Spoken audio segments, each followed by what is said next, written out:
sluit vanoggend ons reeks af op soek na 'n koning. En ons het die afgelope paar weke gekyk na van die konings wat genoem word in die Bybel. Jy sal reg onthou dat die volk het op 'n plek gekom waar hulle sê ons verwerp God as koning en ons soek 'n aardse koning. Ons soek 'n leier wie ons kan sien, wat ons kan lei. Soos al die ander volke rondom ons konings het, soek ons ook 'n aardse koning. En ons weet ook in die geskiedenis van Israel hoe konings aangestel is. En vanoggend sluit ons af deur te kyk na nie 'n koning nie, maar 'n koningin wat genoem word in die Bybel. Die koningin Ester. Nou, jy is welkom om jou Bybel oop te maak in die Ou Testament by die boek Ester. As jy dink aan die boek Ester, Ester lees soos 'n spanningsverhaal. Hollywood het ook hierdie storie van Ester raak gelees en selfs 'n film oor haar lewe gemaak. Nou, daar's 'n paar dinge wat die boek Ester uniek maak. Heel eerstens, dis een van 2 boeke in die Bybel wat vernoem word na 'n vrou. Die tweede uniekheid van hierdie boek gaan jou dalk skok vanoggend. Die naam van God word glad nie in die Hebreëse teks genoem in hierdie boek nie. Nou, ek wil jou nooi om oop te maak by Ester. Ons skrifgedeelte kom uit Ester 4 uit. En voordat ons by daai skrifgedeelte gaan kom, wil ek graag vir jou agtergrond gee om op te bou tot by hierdie skrifgedeelte. Die opbou gaan 'n tydjie vat, so ek wil jou vra om geduldig te wees tot ons by die skrifgedeelte kom. En ek wil graag vir jou die agtergrond gee deur te verwys na die verskillende persone wat ons leer ken in hierdie boek.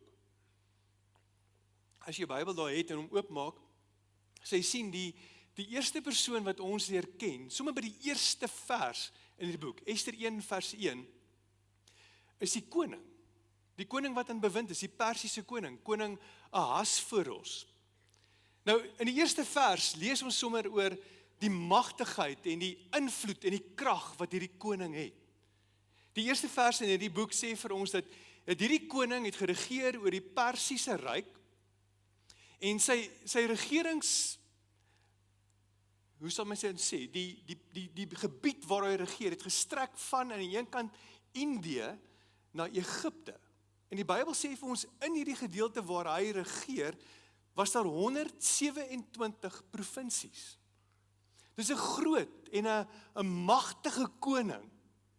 Maar, soos wat jy hierdie verhaal lees, kom jy ook agter, hierdie was 'n baie onsekere koning. Dis 'n koning wat gemanipuleer het. 'n Koning en een Bybelskrywer, kommentator skryf oor hom, hy sê, mense kon hom baie vinnig, hierdie koning, om hulle pinkies draai. Hy sê, 'n graad 8 leerling sou sonder enige moeite hierdie koning om sy pinkie kon draai. Want hierdie koning, en hier is die ding wat hom gevreet het uit in sy binneste, is die opinie van ander. En daarom kom jy ook agter, deur elke besluit wat hy neem in hierdie boek, in hierdie verhaal, is daar altyd iemand wat besig is om te fluister in hierdie koning se oor. Nou die van julle wat hier is, en ek sien hier's 'n paar tieners wat vanoggend ook by ons sit, ons tieners, ons kinderkerk begin weer volgende week. Hier's die interessantheid van hierdie Bybelboek, tiener, dat hierdie Bybelboek begin met 'n partytjie. Inteendeel, hierdie boek is vol partytjies. Nou, dink gou aan die beste partytjie wat jy al bygewoon het in jou lewe. Hoe lank was daai partytjie? Die eerste partytjie waarvan ons lees in hierdie Bybelboek, raai gou hoe lank was hierdie partytjie? 180 dae. 180 dae. Kan jy dink vir jou verjaarsdag? 180 dae. Nou die koning, Ahasveros, hy het hierdie partytjie 180 dae. Hoeveel maande is dit? 6 maande. 6 maande, helfte van die jaar partytjie. Nou ek sien hier's van julle wat nou glimlag en dink dit klink nou soos die lewe. Nou hierdie partytjie was gevul gewees met oorvloed en met weelde. Die doel van hierdie partytjie was, hy het al die staatshoofde van hierdie provinsies genooi en die hele dorp, Susan, nou daai dorp, as ons ken dit vandag as Iran, die hele dorp woon hierdie partytjie by, en jy kan gaan lees oor die weelde en die oorvloed en die uitspattigheid van hierdie partytjie. Die doel van hierdie partytjie was, hierdie koning wou net sy mag en sy vooruitgang vertoon. Dit was 'n vertoonvenster vir sy lewe gewees. As jy al ooit gedink het en gewonder het, hoe lyk die misbruik van staatsfondse, kon jy net in die rigting van koning Ahasveros kyk. En die Bybel sê vir ons, hierdie partytjie is vir 7 dae lank aan die gang. En na 7 dae lank, wyn in oorvloed, nou jy kan dink gou, hoe lyk dit na 7 dae, hoe klink dit na 7 dae, wyn in oorvloed? Ek wil nou graag hoor wat daai persoon nou gesê het. Laat die koning, die koningin kom, want sy was nie by die partytjie nie. Hy wil haar vertoon. Nou wat dink jy, dis 'n koningin Vasti. Wat dink jy wou hierdie koning vertoon aan hierdie mense wat vir 7 dae lank nou al gedrink het? Dink jy dit belang gestel na intellek? Dink jy dit belang gestel in haar politieke sieninge of haar mooi persoonlikheid? Dit was die laaste ding wat hy wou tentoonstel. Hy wou vir hulle wys hoe mooi sy vrou koningin Vasti is. Sy trofeevrou. Wat doen koningin Vasti? Wat sou jy doen, dame, as jy genooi word na so 'n partytjie en jy weet waarom jy genooi is? Sy weier. Sy weier om op te daag. Wat dink jy doen dit aan hierdie koning se ego? Hierdie koning wat verstel is om mag te hê oor al hierdie provinsies, en nou wil hy sy vrou vertoon en sy weier om op te daag. Koning Ahasveros natuurlik, jy weet, hy's woedend, hy's kwaad. Hy's verneder. Wat dink hierdie mense nou van hom? Hy's veronderstel om self sy vrou te kan beheer, maar sy wil nie na hom luister nie. En hy roep sy raadgewers. Hy vra vir sy raadgewers, wat moet ek doen? Hoe moet ek optree? Hulle sê vir hom 2 dinge. Eerstens sê hulle vir hom, raak ontslae van koningin Vasti. Sy kan nie meer koningin wees nie. En tweedens sê hulle vir hom, jy moet nou dadelik opdrag gee en uitreik in al die provinsies dat vrouens hulle mans moet gehoorsaam. En toe sê hulle, ons het 'n kreatiewe plan hoe jy 'n nuwe koningin in die plek van koningin Vasti kan kry. Onthou wat daai plan was. Kom ons hou 'n skoonheidskompetisie. Die nommer 1 eienskap wat hulle voel belangrik is vir hierdie koningin, is nie haar redeneringsvermoë nie, is nie haar gawes nie, sy moet net mooi wees. En een van die dames uit hierdie provinsies wat inskryf, is koningin, of is Esther. Sy word later koningin.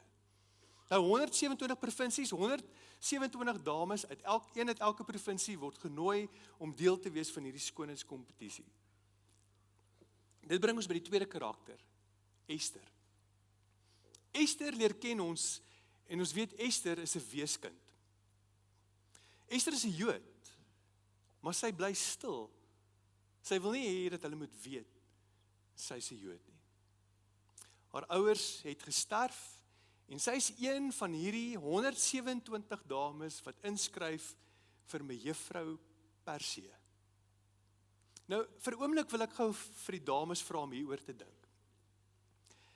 As jy nou getroud is, dame, en jy onthou die dae toe jy gedate het, toe jy moes regmaak vir 'n afspraak, of nou waar jy nou is, as jy moet regmaak as dame vir 'n afspraak.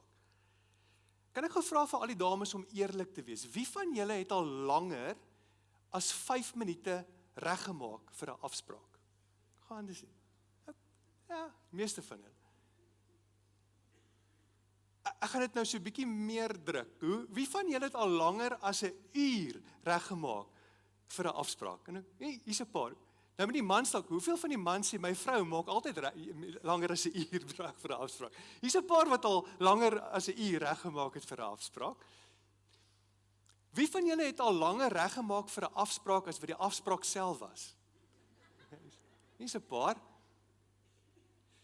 Wie het die regmaak vir die afspraak meer geniet as die afspraak self? Ek sien hier's 'n paar hande. Hierdie dames spandeer 12 maande om reg te maak vir 'n afspraak met die koning. 'n jaar. En nou moet die koning een van hulle kies om koningin te word. Nou ek dink as jy na 12 maande se regmaak nie gekies word nie, jammer, jy gaan nooit gekies word nie. 12 maande se regmaak, manne, kom ons dink gou oor dit. So kom ons wees geduldig met ons vroue as hulle soms so 'n bietjie langer vat met hulle hare en gremering en om reg te maak. Maar 12 maande. Dis wat Ester beleef. Nou kan jy dink, vir 12 maande kry jy skoonheidsbehandeling. Vir 12 maande het jy dieetkundiges. Jy het mense wat jou kan raad gee oor die nuutste modes, wat pas by jou, wat pas nie, wat 'n kleer werk vir jou, wat 'n kleer werk nie. Jy het toegang tot mense wat hare sny en hare kleur en hare doen en vir 12 maande lank kan jy eksperimenteer met verskillende haarstyle. Vir 12 maande lank word jy gepamper lang, daar's masserings en daar's olies en daar's parfume, jy kry toegang tot die paleis se klerekas, die nuutste modes, die juwele, ek weet hier's nou baie dames sien ek nou wat fantaseer oor so 'n lewe. Daar's geen wasgoed nie, daar's geen huistake nie, daar's geen kos maak, daar's geen skottelgoed nie. Vir 12 maande het jy jou eie personeel wat jou help met hierdie skoonheidsproses om reg te maak vir jou afspraak met die koning. Dis wat Ester beleef. En ons weet, kom ek vertel jou die einde van die storie. Uiteindelik word Ester gekies as die volgende koningin. Daar's 'n derde persoon wat ons leer ken. Dis die man met die naam van Mordegai. Mordegai is die ouer neef van Ester. Toe Ester se ouers sterf, toe neem sy familie Ester aan en Mordegai maak vir Ester groot. Mordegai is die een wat vir Ester sê, terwyl jy inskryf vir hierdie skoonheidskompetisie, bly stil oor die feit dat jy 'n Jood is. Dat ons Jode is. Moenie vir mense sê nie. Moenie vir die koning sê nie. Mordegai, baie interessant, as jy die boek lees, kom jy agter Mordegai is die een wat die koning Ahasverus red van 'n sluipmoordaanval. Hy is die een wat die komplot, 2 mense wat vir die koning werk, wat 'n komplot het om die koning dood te maak, hy is die een wat hierdie komplot ontmasker. Mordegai, een aand toe die koning nie kon slaap nie, sê die koning, maar kom lees vir my uit die Nautilus, die Persiese Nautilus, ek wil hoor, ek kan nie slaap nie, ek het iets nodig om my in slaap te maak. En hulle lees oor hierdie gebeurtenis waar Mordegai die koning gehelp het en gered het van 'n sluipmoordaanval. Maar as iemand in hierdie boek wat nie van Mordegai hou nie. Dis die 4de karakter. Dis 'n man met die naam van Haman. Haman is 'n sterk leier. Inteendeel, Haman is 'n beter leier eintlik as die koning. Haman is die eerste minister. Haman wil graag hê dat almal voor hom moet buig. Maar as een persoon wat weier om voor hom te buig. En dis Mordegai. En hierdie begin te eet aan Haman. Dit pla hom soveel dat hy na die koning toe gaan en hy bied vir die koning 'n groot som geld aan en geskiedskrywers, Bybelskrywers, kommentaare sê dat hierdie som geld wat hy aanbied is meer as die belasting wat 'n koning sou ontvang van al hierdie provinsies, al 127 provinsies. Hy sê, ek bied vir jou die geld aan en ek wil graag vir Mordegai en almal in sy nasie, met ander woorde die Jode in Persië, wil ek doodmaak. Nou jy sal weet, daar was verskriklik baie Jode op daai stadium. Dit was in die einde van die ballingskap, wat van die Jode teruggekeer Jerusalem toe, ongeveer 50.000 Jode teruggekeer. Maar in die Persiese Ryk weet ons dat daar tussen 750.000 en 1 miljoen Jode nog was. En die koning besluit op 'n dag en tyd waar hierdie Jode vermoor gaan word. Dis verskriklik. Ons het 'n paar weke terug 'n datum, 'n dag en 'n tyd gehad in Suid-Afrika vir sekere politieke gebeure. En daar was spanning. Daar was onsekerheid. Daar was mense in ons land wat gevrees het vir hulle lewens. Kan jy dink die spanning en die onsekerheid in daai Persiese Ryk, daai 127 provinsies in hierdie tyd, die gesprekke wat daar moes gewees het, wat gaan gebeur?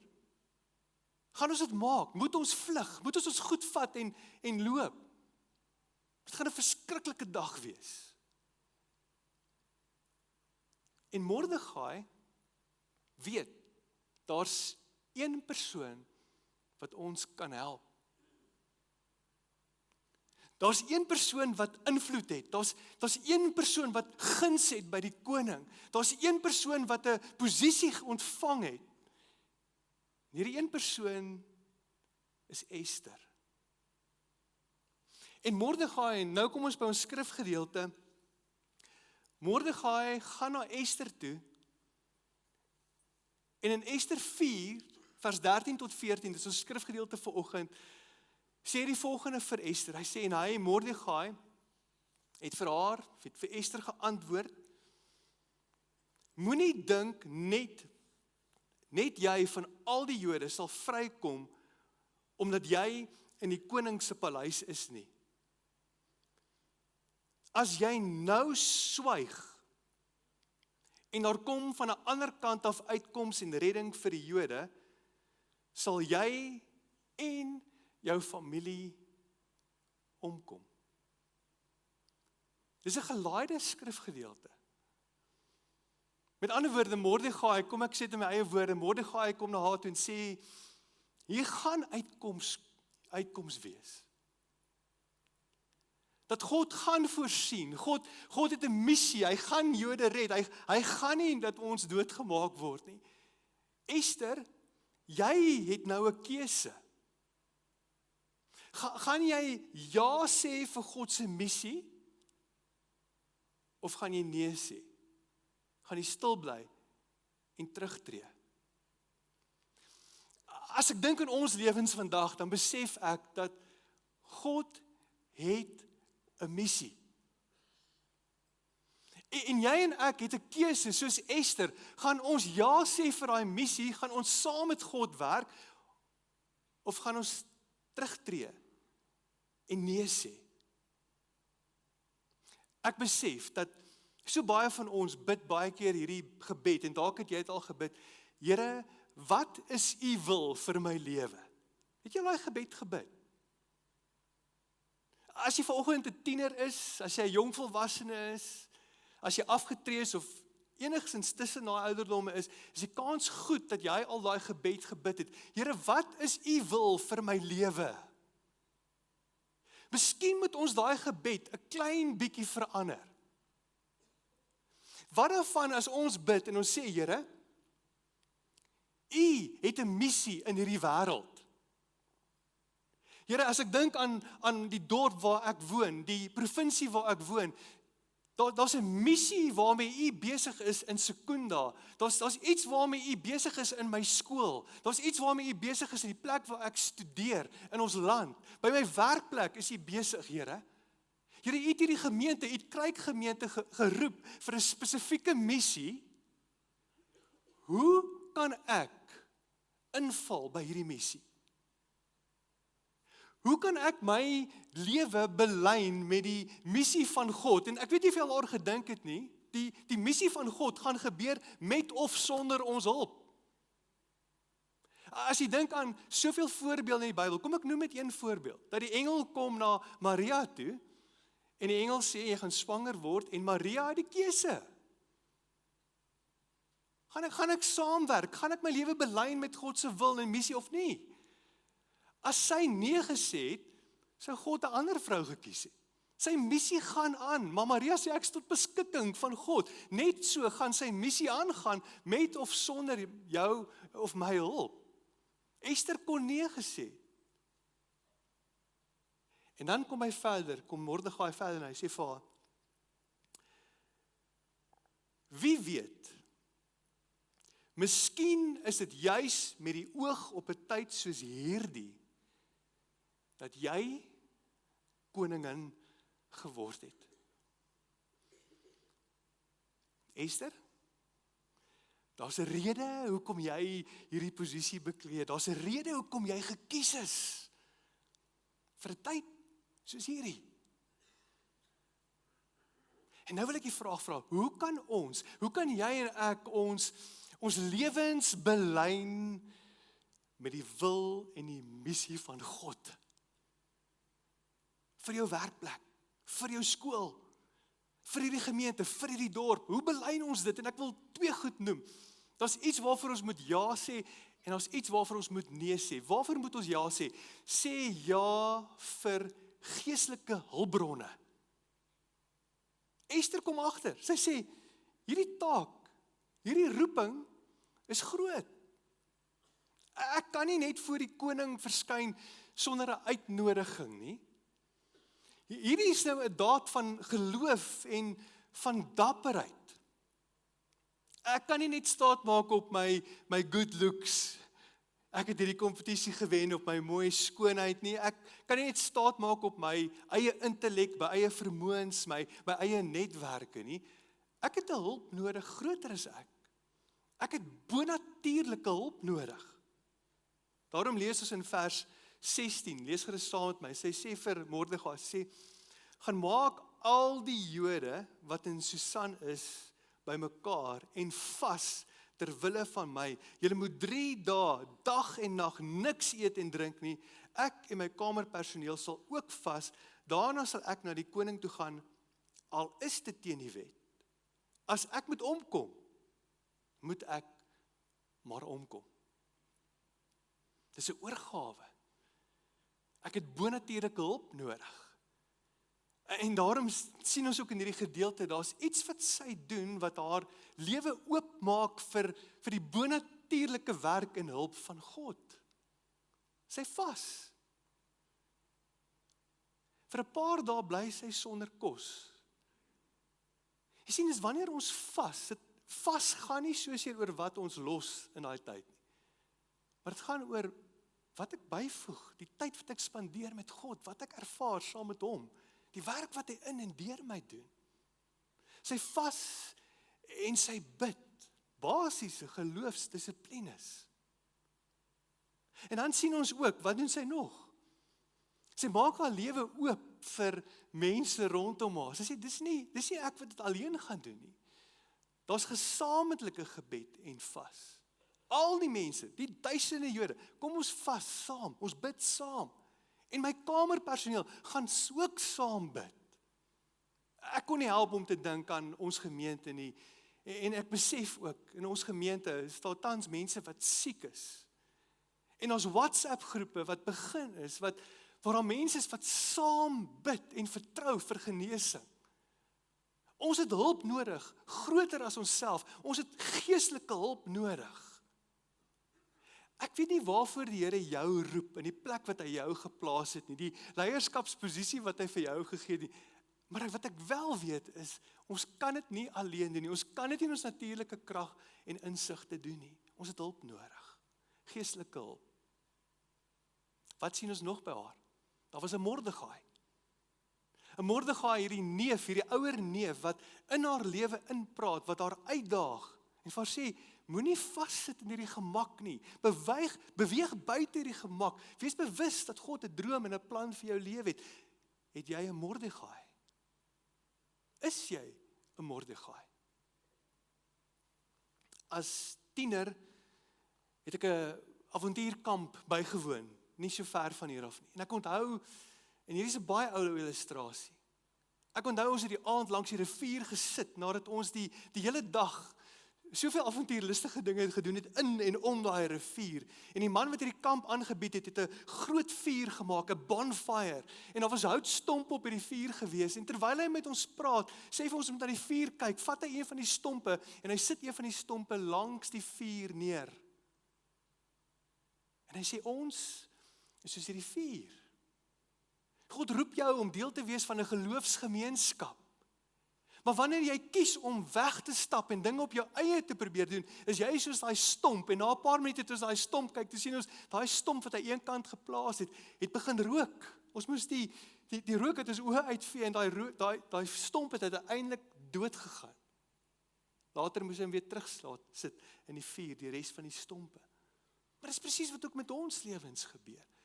Wanneer ons dink ons kan hierdie ding op ons eie doen. Ons het 'n geloofsgemeenskap, 'n gemeente nodig. Sê ja vir hierdie geestelike hulpbronne. Maar dan is daar ook iets waarvoor ons moet nee sê. Ons het nodig om nee te sê vir 'n skadu-missie. Dalk het jy nog nooit hierdie woord gehoor nie, 'n skadu-missie. Wat is 'n skadu-missie? 'n Skadu-missie is 'n missie wat lynreg staan teenoor die missie wat God vir my lewe het. In 2007 woon ek 'n leierskapswerkswinkel by, en by hierdie werkswinkel, een van my gunsteling skrywers, John Ortberg, bied hy 'n sessie aan waar hy juist praat uit die boek Ester uit, en hy praat oor 'n skadu-missie. En dan praat hy oor die feit dat 'n skadu-missie is daai subtiele afdraaipad. Daai subtiele afdraaipad van die missie en droom wat God oor jou lewe het. En baie keer is dit die ego, is dit vrese, is dit seer van die verlede wat maak dat ons daai afdraaipad vat. John Ortberg verwoord dit so goed. Hy sê, shadow mission is my authentic mission hijacked by my ego and my wounds. En ek wil jou nooi om vir 'n rukkie oor hierdie te dink. Dis die missie wat God vir my lewe het, maar dit word gekaap deur my ego en deur my wonde. Dis wat 'n skadu-missie is. Miskien moet ek dit verduidelik deur te verwys na van die mense in die boek Ester wat 'n skadu-missie gehad het. Dalk sal dit meer sin maak vir ons. As ek dink aan koning Ahasveros. Hy het hierdie geleentheid om 'n verskil te maak. Een van die magtigste mense van sy tyd. 127 provinsies. Maar sy skadu-missie is ego, plesier en wat mense van hom dink.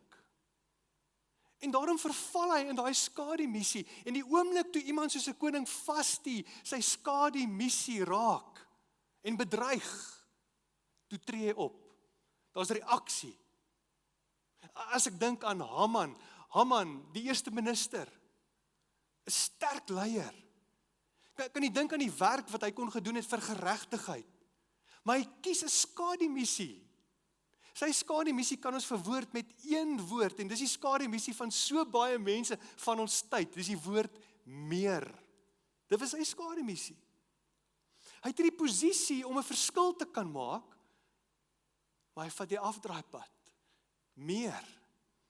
Meer applous, meer mag, meer rykdom, meer. Hoe weet ek as dit my skadu-missie is? Wel, ek het hierdie kroniese gevoel van onvergenoegdheid.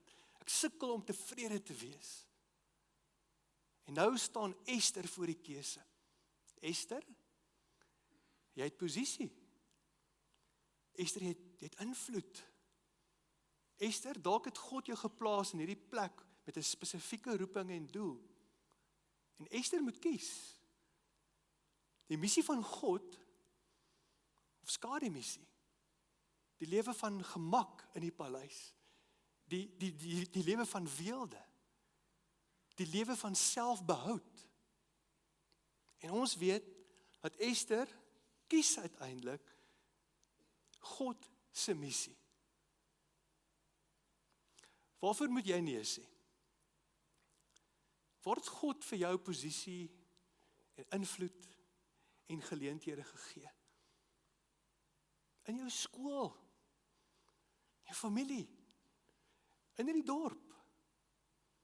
God het 'n missie en hy roep ons om deel te wees van hierdie missie. Nou die wonderlike ding is, ek het gesê dat God se naam kom glad nie voor in hierdie boek nie. In die Hebreëse teks gaan jy hom glad nie raak lees nie. Maar God is so betrokke reg deur die storie van Ester. Dis Matthew Henry wat die volgende sê, hy sê, God's name is not in it, but God's hand is in it. En net so ook in ons lewens. Dalk voel jy, maar ek sien nie God raak nie, ek beleef hom nie. Wil jy vanoggend dit beleef, dat dalk is sy naam nie daar nie, maar sy hand, agter die skerms, is God so besig. Hoe gebeur dit? Dat uit al die vroue uit 127 provinsies, die Joodse meisie Ester gekies word, om die volgende koningin te word. Hoe gebeur dit dat uit al die mense in hierdie ryk, Mordegai die een is, wat die koning van 'n sluipmoordaanval red? Hoe gebeur dit dat die koning slapeloosheid het, juis op die nag toe Haman 'n galg bou om Mordegai te hang? Dat uit jare se notules in hierdie Persiese ryk, juis die een oor hoe Mordegai die koning se lewe gered het, vir hom voorgelees word daai aand. Hoe gebeur dit dat Haman die slinkse moordenaar, die slagoffer van sy eie planne word? Dat Mordegai die beplande slagoffer in sy plek aangestel word? Hoe gebeur dit dat die koning se ring wat vir Haman gegee is, aan Mordegai se vinger beland? Dat die galgtou wat vir Mordegai bedoel is, om Haman se nek beland? Hoe gebeur dit dat die mense wat die Jode wou vernietig en uitroei, self vernietig en uitgeroei word? God is teenwoordig. God is aktief. En God is besig. En mag jy ook vanoggend dit sien oor jou lewe? Mag jy ook dit vanoggend sien in elke lewensarea waar jy betrokke is? God is aktief besig. Ek wil jou terugvat na Ester 4 toe, vers 13 tot 14. Mordegai se woorde, hy sê, wie weet, miskien is dit juis met die oog op 'n tyd soos hierdie, dat jy koningin geword het. En ek wil jou vanoggend vra, wat sou jy daar invul? Wat sou jy daar invul? Miskien is dit juis met die oog op 'n tyd soos hierdie, dat jy daardie posisie ontvang het, wat jy ontvang het. Dat jy aangestel is by daai maatskappy. Dat jy deel is van daai span, van daai skool. Dat jy in daai vriendekring is. Dat jy in Secunda woon. Dat jy nou in hierdie seisoen van oupa of ouma is. Dat jy deel van Kruikgemeente is. Dat jy bewus raak van die behoeftes in hierdie gemeente, maar ook in hierdie gemeenskap. Miskien is dit juis in 'n tyd soos hierdie, dat jy daai verhoging gekry het. Daai bonus ontvang het. Hoe het jy nodig om vanoggend dit in te vul? God se naam word nie genoem nie. Maar ons kan duidelik sien, die skakel met Jesus, die skaduwee, amper Ester die skaduwee van Jesus. En daar's soveel goed wat ons kan sê oor dit. As jy dink aan Ester, die een wat haar lewe gewaag het, maar Jesus wat uiteindelik die een is wat sy lewe gee. Ester wat bereid is om die paleis op te offer, en Jesus wat sy plek by God opgeoffer het en na ons wêreld toe gekom het, hier by ons kom woon het, kom sterf het vir ons sondes. Ester wat sê, as ek omkom, dan kom ek om. Maar Jesus, wat ook vandag vir ons gesê, wat vir ons sê, ek het my lewe gegee vir jou. En ek het 'n missie, kom belyn jou lewe met my missie. Ek wil nooi vanoggend om saam met my te staan en net saam met my stil te word vir 'n paar oomblikke. Kom ons staan en ek wil nooi my oë te sluit daar waar jy staan en te dink aan hierdie woorde vanoggend. Net vir 'n paar oomblikke dalk jou oë te sluit. As jy gemaklik voel jou hande uit te strek, is 'n teken van Here, ek gee oor. Kom ons bid saam. Here, dis vir ons so groot voorreg om kinders van God genoem te word. Dankie Here dat U ons ook vir 'n tyd soos hierdie geplaas het in hierdie leefwêreld. By ons werkplekke, by ons skole, in hierdie dorp, in hierdie provinsie, in hierdie land. Here, U seën ons met soveel hulpbronne, met gawes, met talente, met invloed, met netwerke. Here, mag ons alles wat ons so vrylik uit U hand ontvang, gebruik tot U eer en die uitbouing van U koninkryk. Here, help ons om ja te sê, daagliks ja te sê vir geestelike hulpbronne. Help ons om maniere te vind om daagliks oop te wees, om ontmoeting met U te kan hê, en die geestelike hulpbronne in ons lewens te kan ervaar, in en deur ons lewens. Ons wil ook mense wees, wat vandag en elke dag wat kom, nee sê vir skademissie. Mag U missie vir ons so duidelik wees. En mag ons daaglikse keuses ons belyn met U missie in hierdie wêreld. Here, ek bid dit vir elke individu, maar ek bid dit ook vir ons gemeente. Mag Kruikgemeente altyd 'n gemeente wees wat belyn is met die missie van God. Ek bid dit vandag in Jesus naam. Amen. Amen.